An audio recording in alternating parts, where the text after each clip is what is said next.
Isah Randawa. Wasu 'yan bindiga sun buɗe wa gwamnan Imo wuta.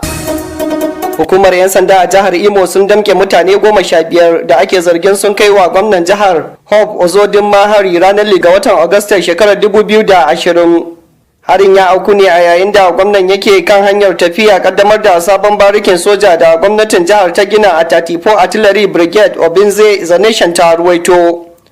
'Yan bindigar rike da bindigogi da adduna sun yi ikirarin cewa su ma'aikatan hukumar ci gaban garuruwa masu arzikin man fetur a jihar Imo a Sopadek ne, kuma suna zanga-zanga bisa rashin biyan su albashi.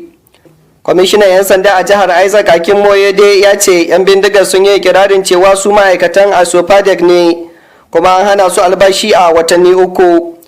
Ya ce an damke su da karamar bindiga ɗaya, adduna 2, amawali da kuma sarka da kwaddo.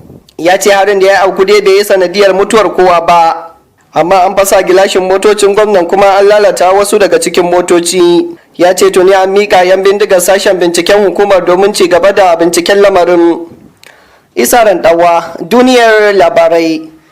Kada ku manta za ku iya subscribing tashar mu a YouTube channel Duniyar Labarai domin samun labarai na gida da waje da ma sauran kasashen duniya gaba daya a kowane lokaci.